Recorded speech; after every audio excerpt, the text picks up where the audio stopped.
Hi everyone, I wanted to make a video to show you guys how to do a cyanotype in case anyone wanted to learn how to do that, because I will be implementing it in my art journal, and I thought it'd be a fun technique to show you guys, and so I'll be posting this video and you can watch, which you are if you're yes. Hello. Okay, so I'm creating some cyanotypes on fabric that I purchased on Blueprint Fabrics. It is a little pricey.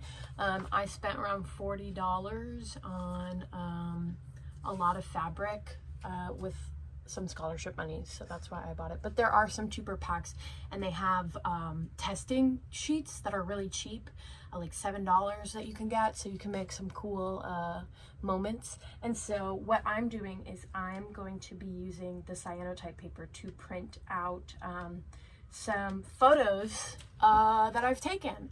And so what you want to do is you go into Photoshop or any other editing app, you get your photo that you want to change it to a negative, so you're going to change it to black and white. You're going to bump that contrast way down. You want it black, you want it super black, you want very high contrast, so that when you transfer it onto clear paper, it'll come out really nice in the cyanotype. And so what I've done is I've taken some photos from past projects, and I've kind of crudely cut them out on Photoshop and up the contrast and various like that. I also am doing this for my Women's History Month spreads.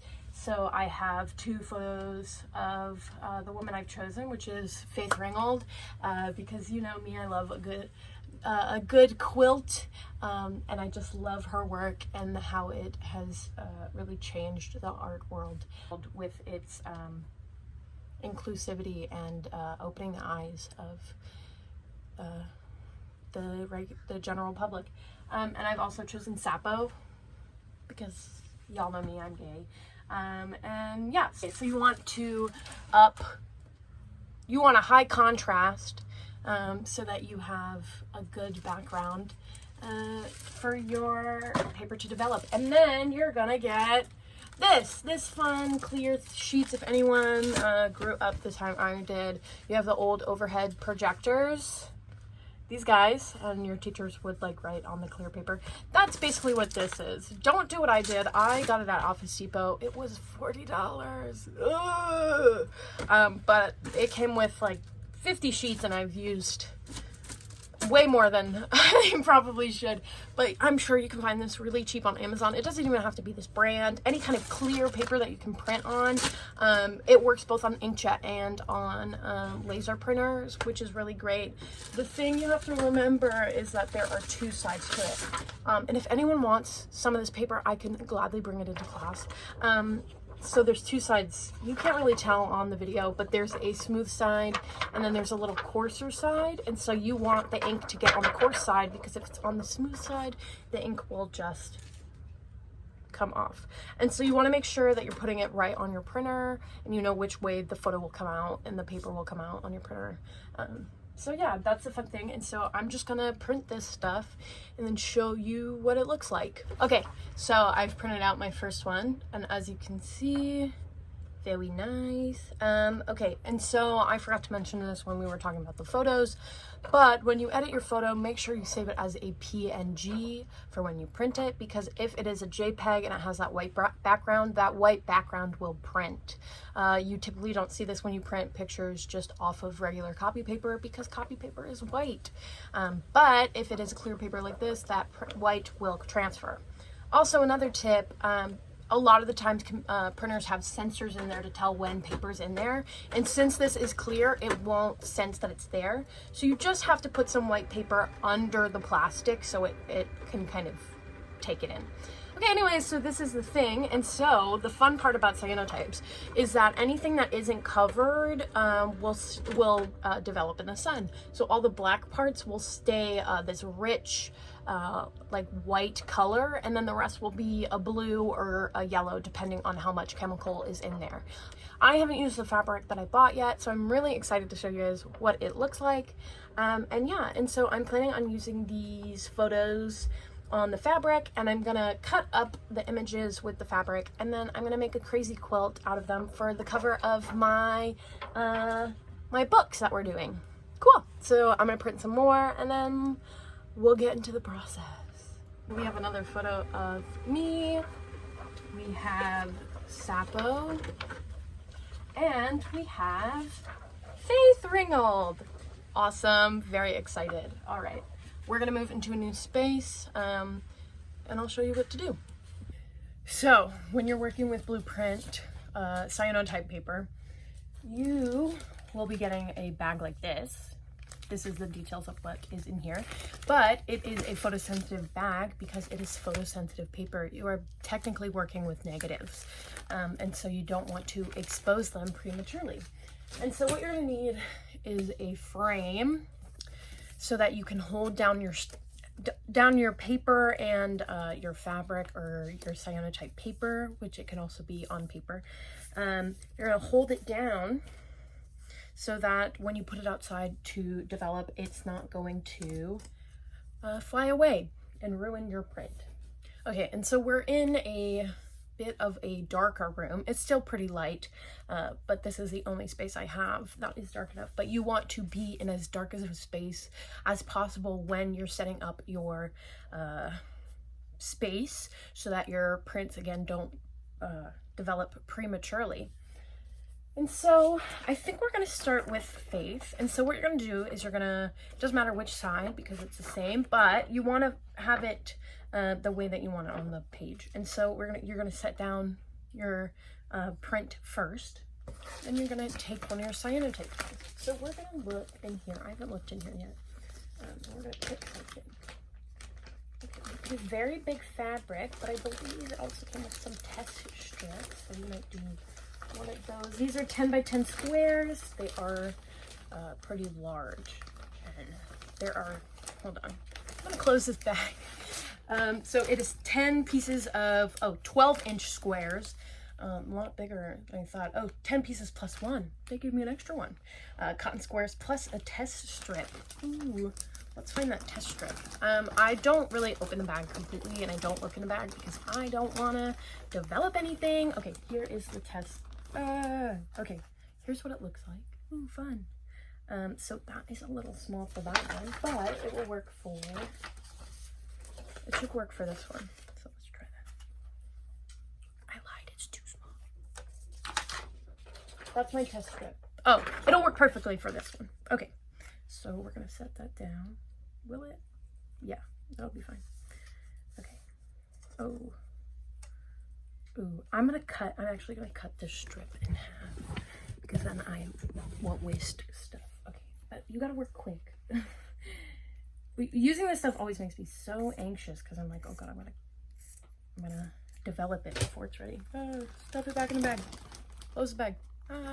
Okay, so we put it down onto the paper, and we're gonna shove this. Okay, and it doesn't matter which side you use of the fabric. It does with the paper, but you can kind of tell which side of the paper to use because it's kind of like a greenish color. But with the fabric, it doesn't matter which side you use because it's been fully drenched into it. Okay, so that's what it looks like. And now we're gonna go outside and test it. Okay, so we're going outside now. You're gonna find the brightest space that you possibly can have outside. I'm in the front yard. Ooh, very bright. Okay, and then you're just gonna set that bad boy down, and then it just takes 10 minutes. You just let it develop for 10 minutes, and so we'll come back and I'll show you what to do after that. Okay, and so while we're waiting for that timer to stop, I just want to show you quickly, this comes with my fabric. I'm gonna tell you things, and it also have important care instructions, directions again, and troubleshooting. So I can post a photo of this if anyone buys fabric from anywhere else so that they can have some directions, the ones that I'm using. Okay, and I'm actually going through an old box I have of paper. I did a film class over the fall semester, and so I actually have some older prints. So I have this one. I just kind of edited my face on top of this building. I took all of these photos. So I might use that one again. I think that's a fun image. We have this one where again I edited myself on a building with pigeons, and then a church image.